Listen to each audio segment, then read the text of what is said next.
Давай, давай, да. In Mankind Divided, the idea of speaking names continues.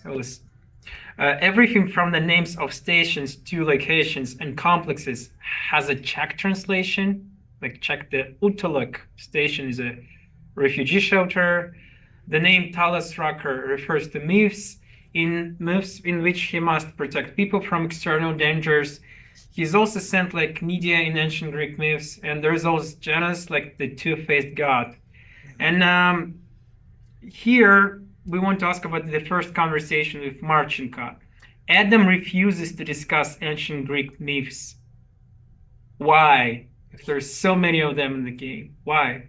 Well, but one of them was one of the reasons is we didn't want to concentrate on the sort of the meta angle of it.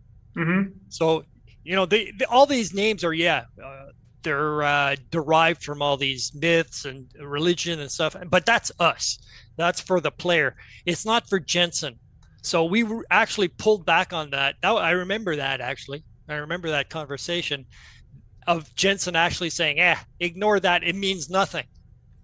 Sort of telling the player that too. It means nothing. But it still means something to the player. If that, you know what I mean? It's like, okay, Jensen's not going to concentrate on this stuff. The player can concentrate on it. So it's a little wink. It was really a little wink to the player more than anything.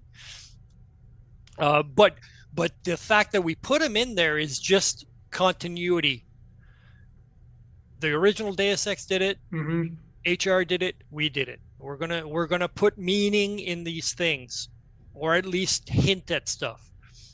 It's also something we just fell into doing. If we're gonna have a character name, we sort of reflect a bit of that character. Not all of them, but a lot of the main characters, like you said, Rucker or even Adam, will have some kind of a little echo of what their role is.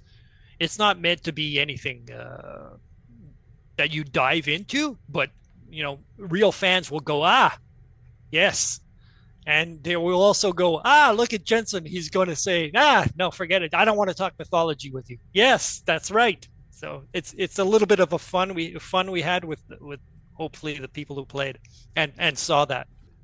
So it looks like there should be an opportunity to influence this conversation. For example, if the player had previously found certain books on the subject and read them, right? It might be funnier if it would be fun if they remembered their context with mistakes. This because it's already happened in Human Revolution, one of the quests where the player had to investigate the murder of Malik's friend. Yep. The hero had to remember the code phrase. Might be slightly different in Russian, but it sounds like honor and wealth, the power of the heavens. In response to life and death come at their appointed time. The player could have gotten the answers completely wrong, right? So was there a desire to implement this? There was on my part. But there's a lot of people making decisions when it comes to games. I don't want to say the games got easier, but we didn't.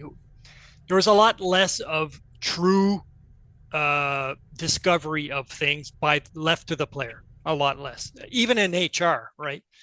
We had plans to make it a very investigative game, and it didn't turn out that way for various reasons. Play tests, you're trying to appeal to a bigger audience. You're not necessarily going only for the hardcore player. Same thing happened in Mankind Divided. Yes, there was a lot of things that I personally disagreed with how we did it, but that's how we did it. Sort of like if you play only the critical path, you get all the information. Well, I never liked that. I don't want that. That's not the point of the game. The point of the game is you're trying to discover conspiracies, so you should be, as a player, looking into all the side content in areas to discover these things. And if you end the game with not all the information, well, maybe that's your fault. But nobody likes that. I mean, nobody likes to hear that in a development studio because you have to play to the biggest audience. So yes, we certainly wanted to do a lot more of that, more discovery of yourself doing the investigation, but we weren't allowed to do it, if that's a good way to put it. Quick question that we have here. Whose was the idea why first the main character's dog named Kubrick? I don't remember who came up with the name. I don't remember. Yeah, that's okay. I think, but the Kubrick was a part of it was a take on Ubik, which is a novel by Philip K. Dick. Oh, okay. But I don't remember who came up with it. Kubrick. Yep. But it's somehow connected to the director. Yes. Мне кажется, в Mankind Divided злодей получился несколько слабее, чем Human Revolution. Если там было такое интеллектуальное противостояние, то здесь это во многом просто битва. В интернете много отзывов, в которых игроки, блогеры, журналисты нелестно отзываются о концовке игры, и многим история кажется незаконченной. Адам не сильно приблизился к иллюминатам, они также продолжат действовать в тени. Что вы думаете о концовке Mankind Divided и как относитесь к отзывам игроков о ней? So he says that it feels like the villain Mankind Divided turned out a little weaker in terms of the plot, and maybe motivation. Because there are many reviews on the internet in which players, bloggers, journalists, they give this unflattering review of the game's ending. It's obvious that this story doesn't seem finished. It's not. Yeah. So Adam didn't get much closer to the Illuminati, and they will continue to operate in the shadows. What do you think of the ending of Mankind Divided, and how do you feel about the player reviews on it? I agree for most of the part. It's definitely not finished. Marchenko was mostly supposed to be sort of, I don't want to call it the halfway boss, if that makes sense. He's not the brains. He was never the brains behind the thing, right? He's the muscle. And that's, to me, that's why it feels unsatisfying. So I agree. And like I said before, there was a whole section we were supposed to do after, which was Rabia. And there was a whole bunch of things that, you get a lot closer to the ending. And in fact, if you want to go even further back, it was never supposed to be a Jensen story in the first place. Oh, really? Eventually it became a Jensen story after a while when they decided to do a second one. But the Jensen story was supposed to be over. Like, okay, we go on to a Deus Ex somebody else. But because Jensen was so popular, we said, bring him back from the dead, right? Because the Panchea choice was, if you remember correctly, he was supposed to, no matter what he does, he's supposed to die. Because the place explodes, it floods. So we had to come up with okay, what does Jensen do now? And that's why when you ask the question about, there's this big gap. Well, yeah, we have to figure out what Jensen did for 2 years. Okay, he did these things. And the same thing with the whole game with Marchenko was supposed to be Jensen's obvious enemy at the beginning. And then the reveal that, okay, there's much more going on. So yes, I completely agree with that whole stuff. And, we had to chop the game up a lot because of, studio problems and funding and all that stuff. But yes, I don't disagree with with most of the criticism especially when it comes to the ending of that what do you call it, cliffhanger that kind of makes no sense. Jensen, you kind of feel like Jensen played this whole game and he's basically where he was when he started the game, except that he got rid of this big Marchenko guy. But things are still as bad as they were and nothing is resolved. Yeah, about the ending. So despite the criticism of the ending, Eugene, like many other players, want to note that the colossal and deep work done by the writers and developers. This level of plot development is rare in the industry now, especially now. Why do you think this is, and is it Is it actually possible in today's time? In the gaming? I think it's possible. It just needs the will of the company. Companies want to churn out something to, do, like I said before, appeal to more and more people. I don't think that's necessarily the best way to go about getting something that's very quality, either narrative or gameplay. It's the direction that the industry went for a while. I don't know if it's coming back. I don't know. Smaller studios are there's definitely more smaller studios that are working on better things than there was when 10, 15 years ago. That was really a time when there was only big studios and they're putting out these big games, and it was not great. Could there be more like that? I think some studios have to take a chance. That's all it takes. I don't know, could you name some of the projects maybe you recently like in terms of the story? From now? Yeah, maybe. I haven't played anything that stuck out. I did like Cyberpunk 2077's story. The story is really good. The gameplay is okay. It gets to be where you're doing the same thing all the time, which I guess every game gets to that point. So, nothing that I've played recently that has, it's funny because I was thinking about this today, is games have a much longer lifespan now. People are still playing Red Dead 2 and it's, I don't know how many years ago, or GTA 5 and how many years ago, and they still think they're the best games, right? Nothing since then has really changed the environment. So it's not like it was when I started. Like, the game would last 2 months and the next game, you're on to the next game. Now a game lasts 10 years, 15 years. Well, we're talking about Deus Ex 15 years later.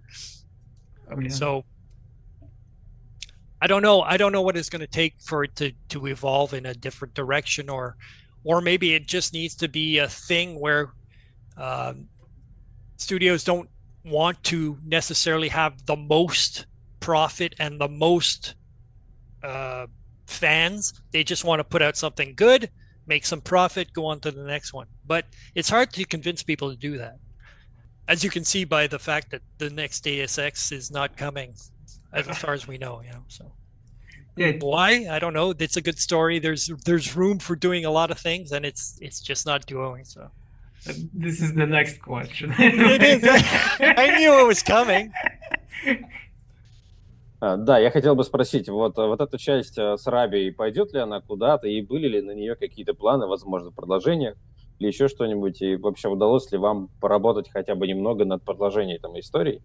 Насколько мне известно, разработка следующей Deus Ex была начата на каких-то ранних этапах, но все было завершено после того, как Square Enix продала компанию Embracer.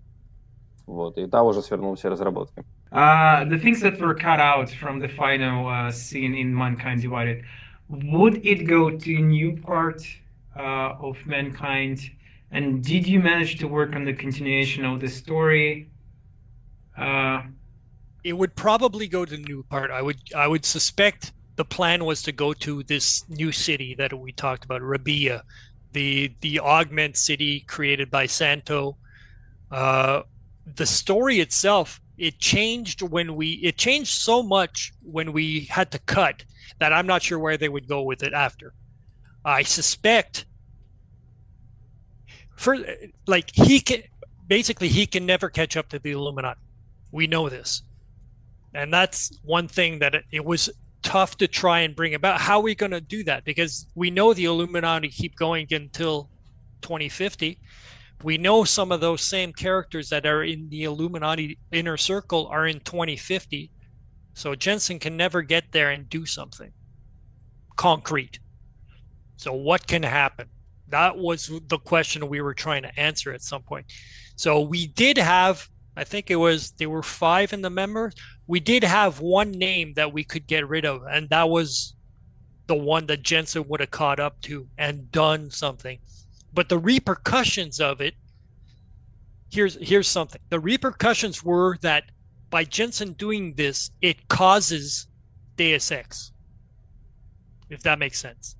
And that's the tragedy of Jensen, is that he causes what happens after by doing something. He causes Bob Page to become Bob Page. That was where we were heading.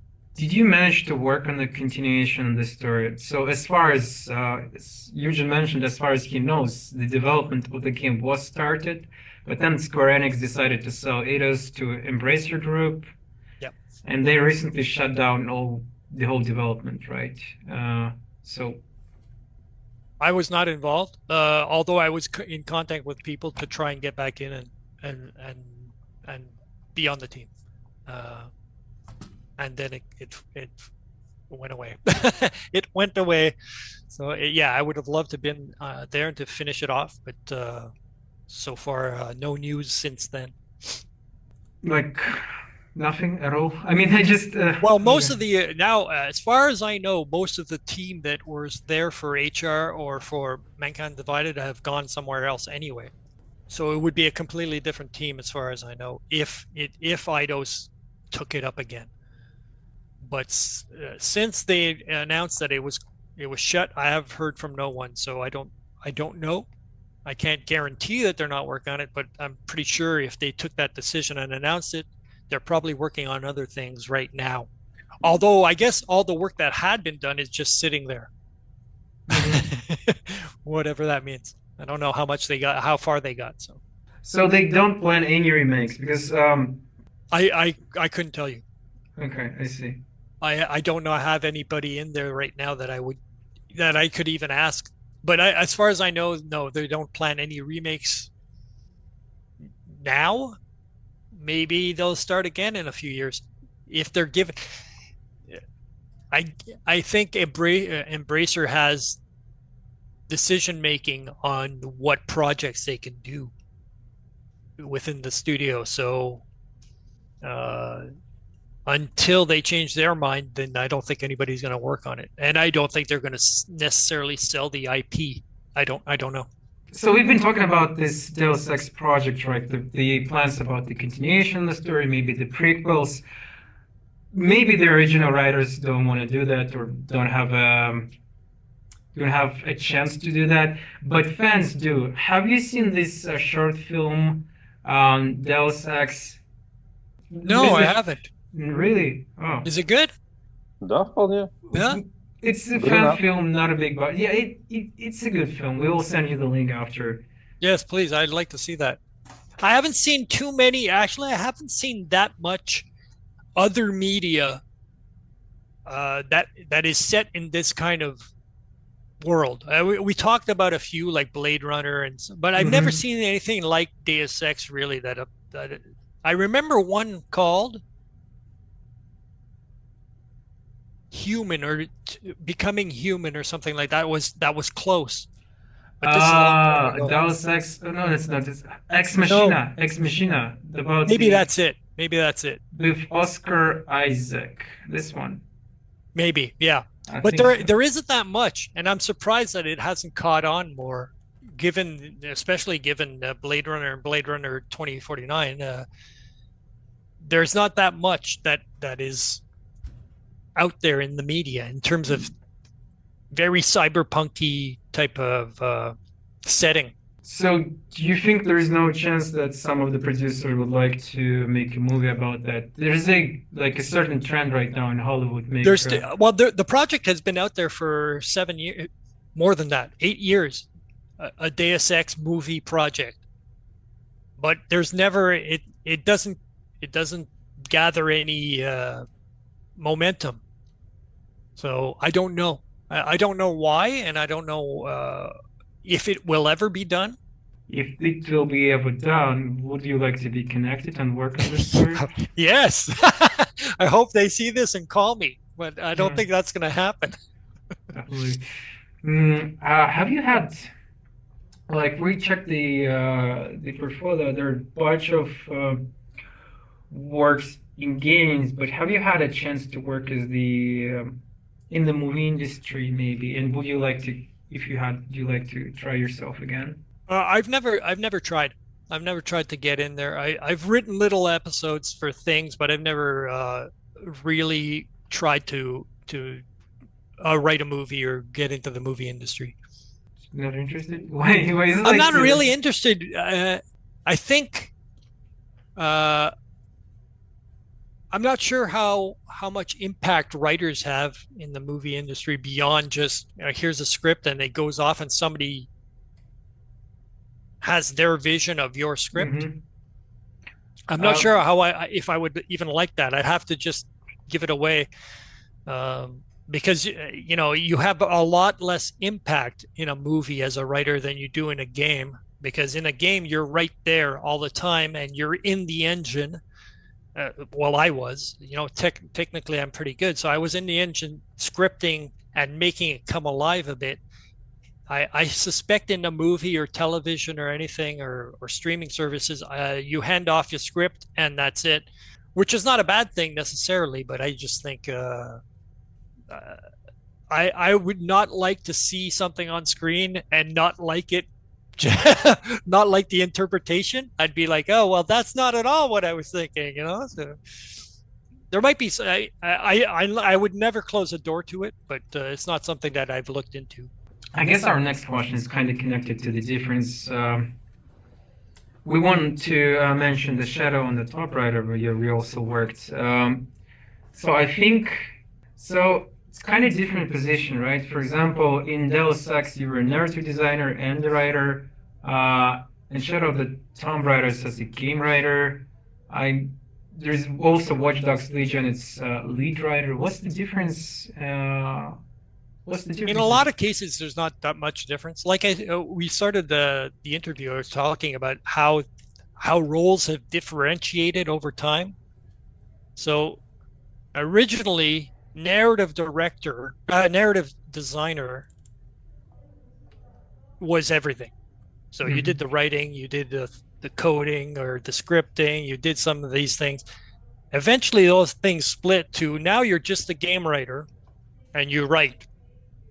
And somebody else, a narrative designer, puts your writing in the game.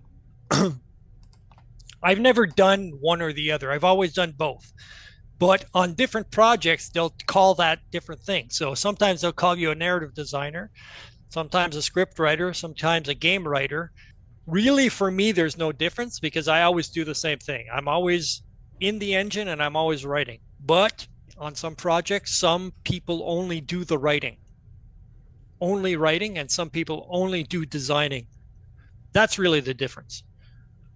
And as far as a lead writer, well, then you're doing writing and everything. You're doing everything, and you're leading a team of other writers. But most of the time, that's overstated anyway. A lead writer is just the person who gathers all the writing and does it. I was doing that on Deus Ex anyway.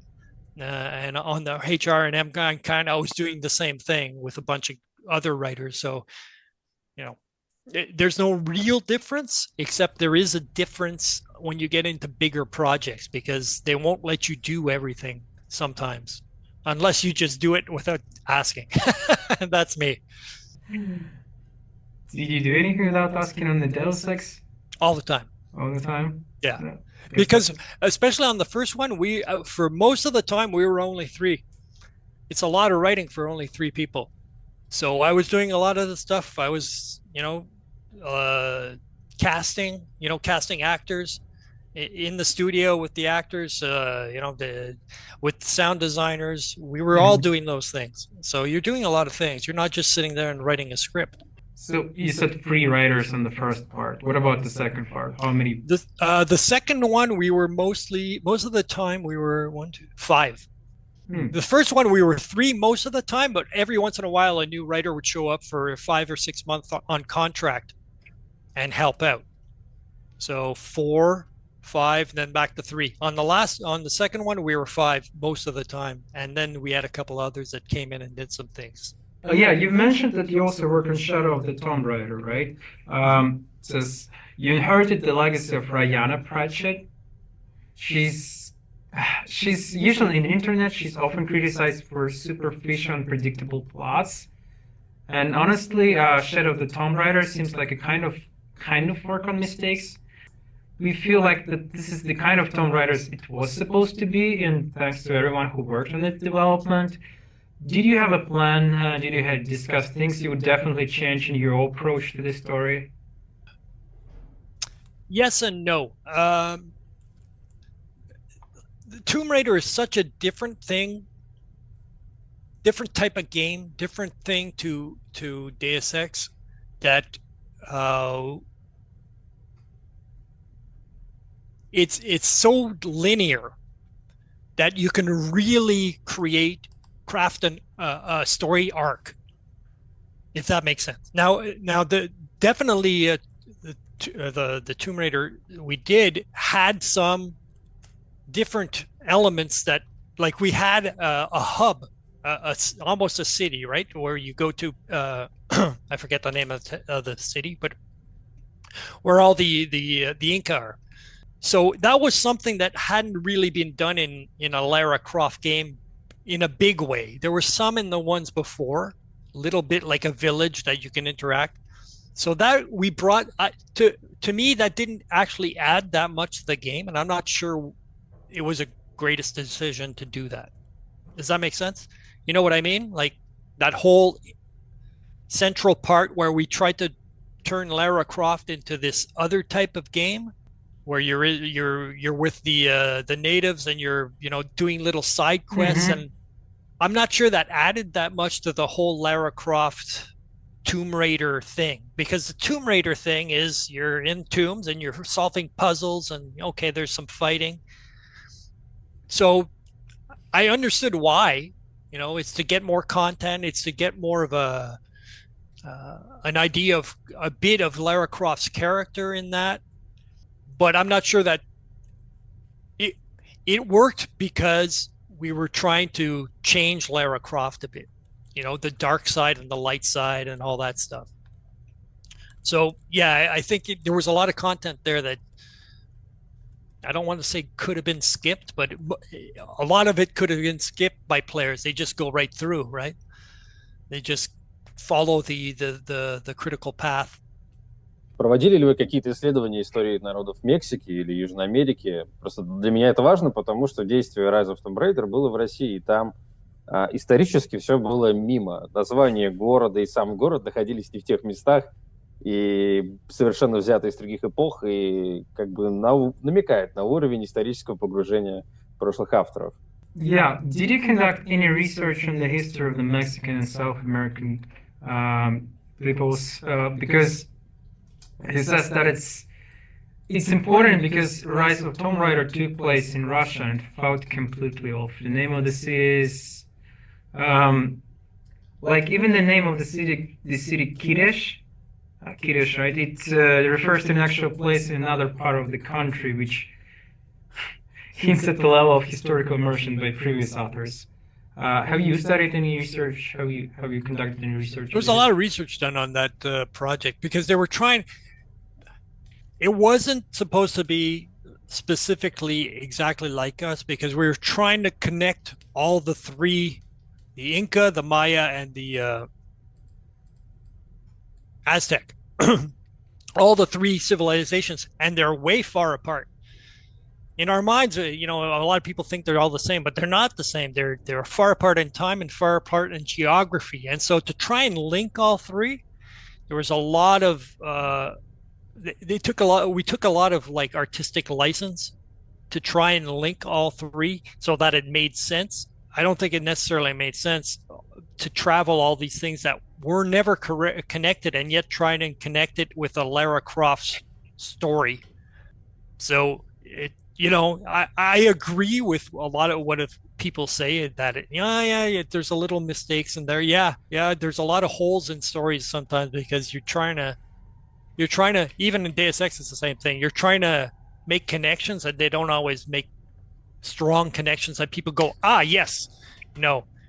So especially when you go to me, like you said, the Mexico part, it's like, well, okay, why is that connected to something, the Inca down in Peru? That does, but I think the link was the Spanish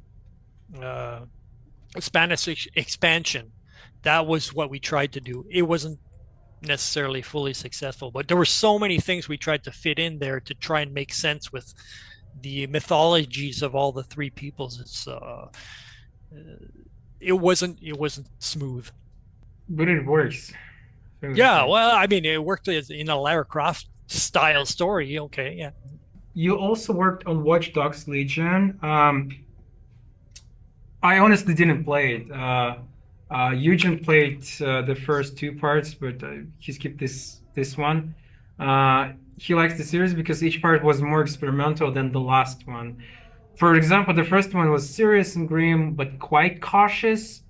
The second one had a completely different mood, positivity, jokes, memes, stuff. But suddenly in Legion, you don't use the main character at all.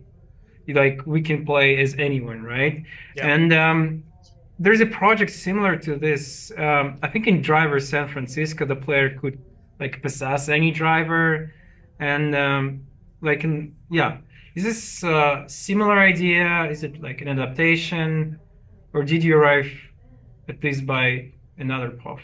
It was another way. It was completely different how we got to there. The idea was that the narrative would sort of evolve because you could take over anyone. And so we had to come up with a system where any character could be in any cinematic, which was not easy. And also not just appear in the cinematic, but act in the cinematic and say different things in the cinematic, which is something that's really hadn't been seen necessarily on that scale before. So you have thousands of different things that are generated, thousands of different NPC characters generated procedurally, and yet you can still pick them out and put them in that they'll be in your team, they'll be your main character or your playable character, and will have different things to say based on their character, and still appear in cinematics and speak differently and that stuff. So technically it's much different, but it was I hate saying this, but it was much more of a technical led game than a narrative led game, if you know what I mean. We made the game around this mechanic, and it probably didn't do well because, or at least it suffered for it a bit, because it's not a strong enough thing to do that, to lead a big game, to have this mechanic, because it loses all sense of a cohesive narrative in a way. Right. I guess it's also because difficult. You're playing a narrative through 10 people at the same time. Mm-hmm. That makes no sense. Yeah, I guess it's difficult for the player to build this connection to the main character. Yes, you can still make a connection to them in a way because they're cool and stuff, but you're not going to make an emotional connection to them because you can never give that character emotional depth in a narrative that way, because all of a sudden you can't do it procedurally, you have to do it directly. And so that same thing would apply to another character, and then that makes no sense. Then you have the same character or similar character over there. Yeah. But I mean, the idea is very cool. The idea makes sense and could be used in a different type. I think it could be used in a different type of game. But I don't know if they're continuing with that technology. So as there is no main hero in the game, have you changed the approach to the main character? Because that we kind of answered that already. So I mean, what it is what we tried to do, because of how it was made, is to make the organization the main character, and that was personified by I forgot his name, the robot guy, the Bentley or Bradley or whatever. He's the voice of the organization. So the organization is supposed to be the main character, but it's hard to do that and have it make sense. If that makes, like I just said, you have 10 people and you're playing them all at the same time, each with differing things. So yes, it's hard to have a through line that makes emotional sense to the player. it becomes just a game in that case. It's not a game with a big narrative or a narrative game, what we call a narrative game like Deus Ex, where you're playing a character and you're really immersed, or even Lara Croft. You have nobody to grab onto to do that. So it becomes just a game where I'm playing mechanics. Right. I guess the 10 characters is too much because I remember now the GTA like 5, right? They use 3 characters and it works. Just It works to a good amount, but even then there were problems with it, right? Because at some point you want to, you're going to have favorites. You're going to, some people didn't like Trevor, or some people, I'd rather play Michael or whatever, So if you were able to play the whole game through with one of the characters, that's a different story. But the fact that you're forced to move out, it's like, okay, well, okay, I have to do those missions before I can go back. I'm not saying it's bad. I'm saying some people like it and some people don't. And so as a developer, you make your choice and you have to live with it at the end. You just go, oh, this is it. It's like we did in Legion. We had no choice because that was the game mechanic, the superstar game mechanic of the game. This is why we have a game. You don't have a choice at that point. We have to do it.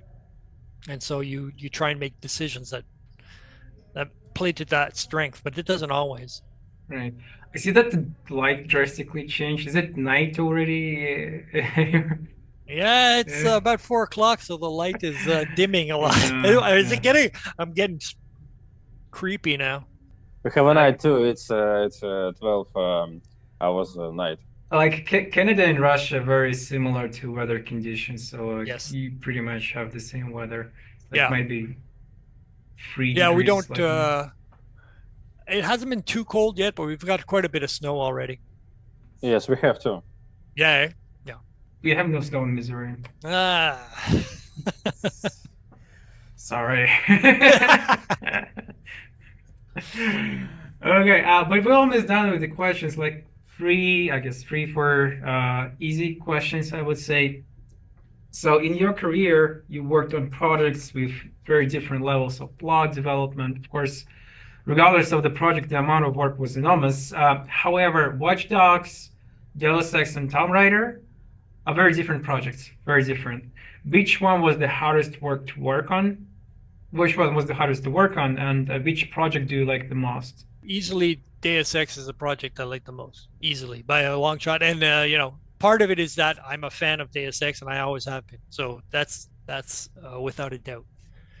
Difficulty, I'm going to say Legion, only because some of the reasons I just said. It's you're, as a writer, and you're going to know this, is you want to craft this story, this narrative on any game you work. It doesn't matter what type of game. I started off on strategy games, and I still wanted to craft, a narrative from mission to mission, top-down strategy.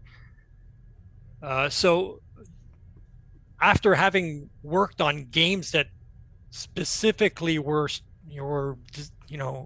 narrative heavy, then to go to a game like Legion, which is wanted to be narrative heavy, but because of the game mechanics couldn't be, it was difficult to work. But we had a lot of issues trying to get things that made sense, that were interesting to work in that mechanic. And what happened is, eventually, when you have a mechanic that works for everything, you have to start making things specific conditions that are no longer procedural, and then it becomes custom. The whole thing becomes custom. So it sort of counteracts what you're trying to do in the first place. So I think, Legion is probably the toughest one, and Deus Ex. I think I had more fun on HR, on our Human Revolution, but I think it's because it was the first one. And Mankind Divided had a lot more issues with the production. Like I said, we had to cut a lot. There was, and we realized when we put it out, the story was not what it should have been. So, you're putting out a choice, and you're putting it out, and it's going to come out, and people are going to go, we don't like this final boss. We don't like the battle. We don't like that. He's not your goal. So you know that as a developer, you know what you're doing. So it's not much fun. But so I'll say Human Revolution, number one. Thank you. I guess the next question is Eugene. Какие истории вам нравится писать, какие истории вас захватывают и над какими проектами вы сейчас работаете? Yeah, I mean, I guess it's kind of repeats the question we asked, but just in general, what kind of stories do you like to write? What kind of stories captivate you? And what projects are you currently working on? Okay, stories I like to write and captivate me are. It goes along with what I said about Deus Ex. The biggest, not necessarily the genre, but the biggest thing is my goal is not to teach people. It's not to tell them things. It's really to put up a bunch of things and have people, a bunch of ideas and have them find their way. That's what I like about games. That's why when you ask about movies, I'm not interested in movies because you have to be definite almost always. You have to. If not always, but you have to. In games, you can leave everything open. Here's all the information. Make your decisions on that. And I love the gray aspect of narratives. I don't like black and white narrative most of the time. Sometimes I do. Like I love old westerns, which is black and white. But that's much more old westerns are, especially the spaghetti westerns and stuff are very mythological, as opposed to it's kind of like the difference between Red Dead 1 and Red Dead 2. Red Dead 1 is a mythology of Marston, but Red Dead 2 is the reality of Marston and Yes, Marston was in the first game, yes. Yes. Okay. So it's a mythology with Marston. It's much more of reality with the second one, right? So there's room for both. I like the gray aspect of reality, but sometimes I like mythology. That's the bad guy. That's a good guy, right? So it depends. That's how I look at things, is in terms of writing and what I like as well. What was that last question you asked? Oh, the projects that are out right now. Right. That I'm keeping track of. I'm waiting to play Kingdom Come 2, which is Kingdom Come 2 Deliverance. I haven't played it yet, but it's in my queue. I guess I'm sort of waiting to see what happens with GTA. I enjoyed GTA 5. I really enjoyed GTA 4 much more. So we'll see what they do with that. There's nothing really else that's on my near-term radar that I even know is coming. I haven't really looked into what's coming. I wish it was Deus Ex 3, but no. We're still waiting. Yes. Yeah. We hope. It's it's gonna be the same day released as Half-Life 3. Maybe.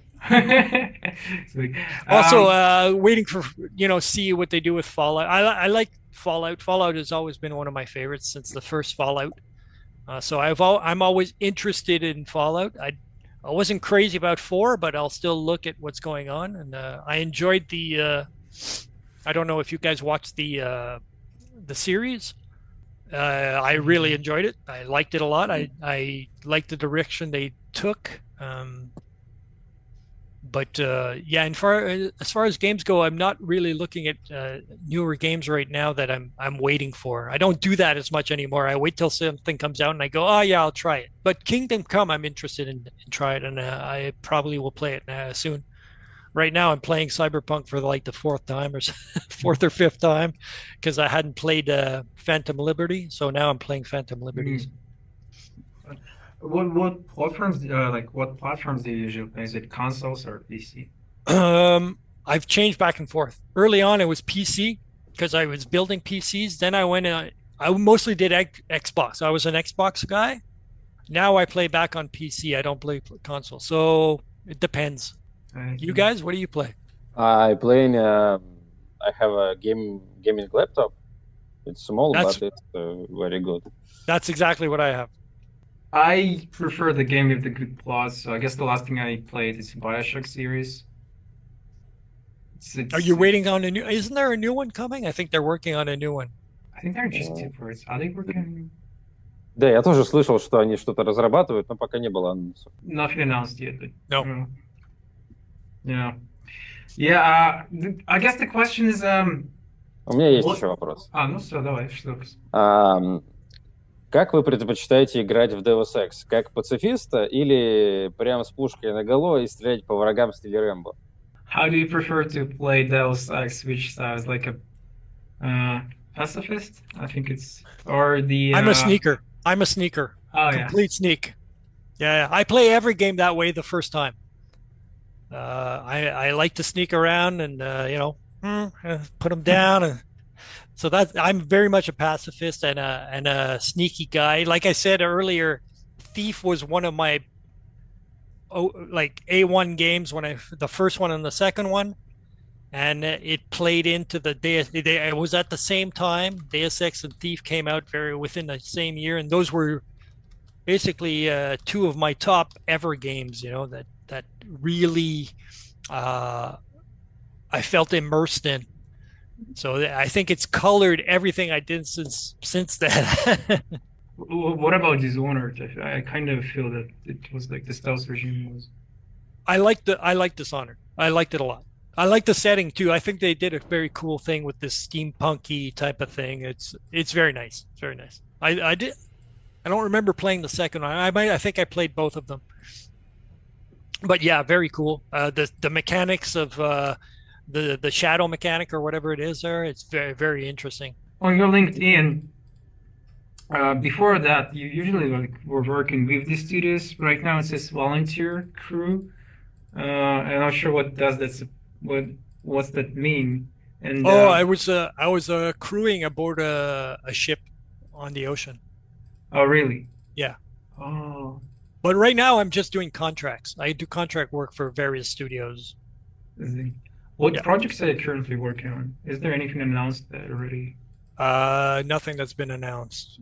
I can tell you the last studio I worked with is called Behavior Interactive, but I don't think I'm allowed to tell you what it is, what the project is. Yeah. Well, you can check. I honestly, I don't remember if it's been announced. I don't think it has, but their studio is well known in gaming. And that's the last contract I've worked on. I finished 2 weeks ago. So now I'm waiting to see if I go into another studio. So I haven't worked in a studio for a studio since Ubisoft, but I've worked for 3 or 4 different studios to help them with their narrative, including behavior. Еще вопрос есть. А вот есть ли у вас достижение пацифиста в Deus Ex Human Revolution? Do you have this achievement unlocked as a pacifist in Deus Ex Revolution? I have it unlocked on Xbox, but not on PC. So I have PC. I haven't played it on PC.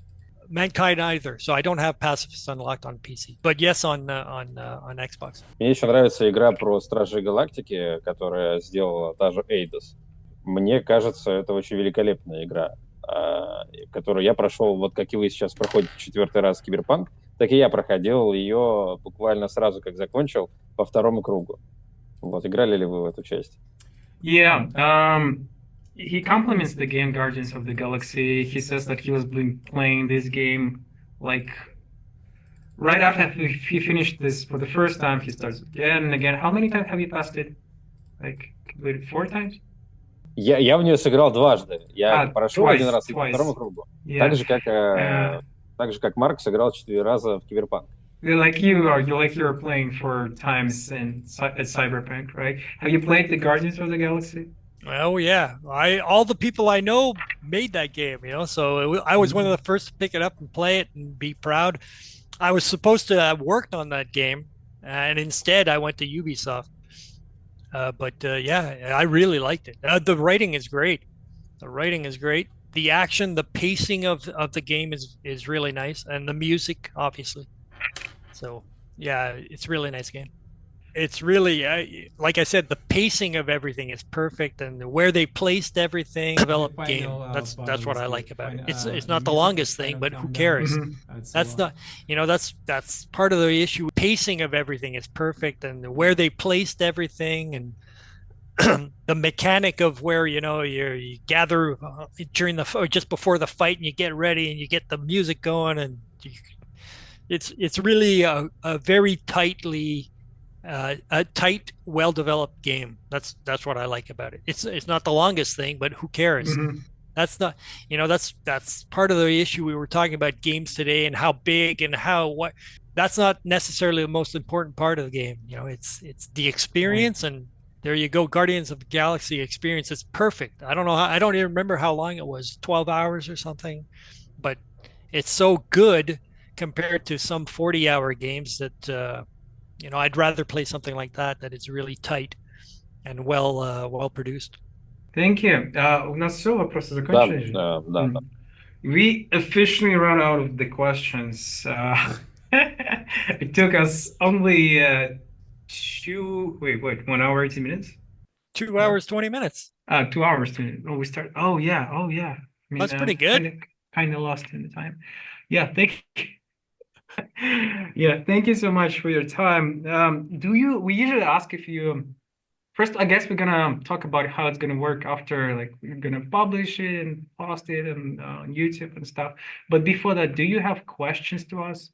No, other than what do you guys do? I don't have questions about I hope I gave you all the answers you were hoping for. And if you have more, like eventually, if just poke me and we can talk some more about stuff if you want, like especially Deus Ex. I can tell you guys are really interested in Deus Ex.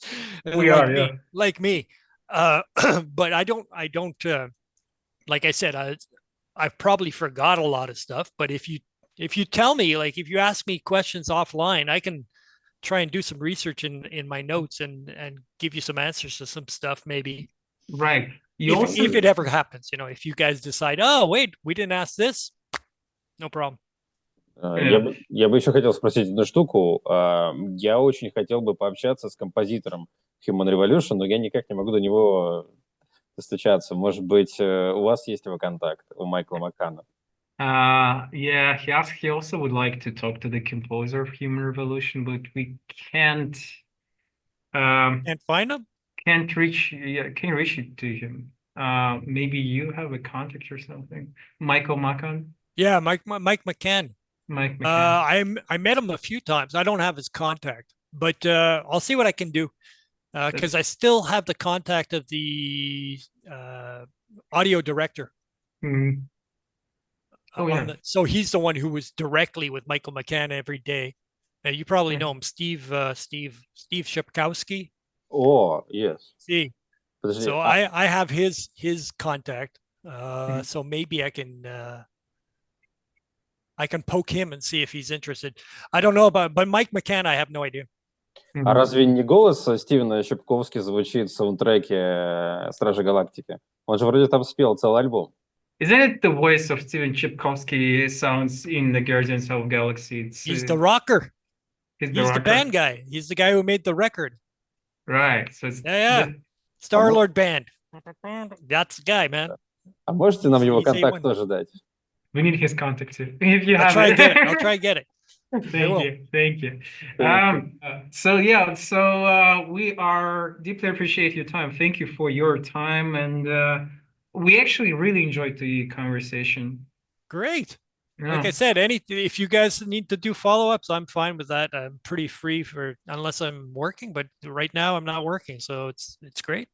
I have last one question. Just the last one.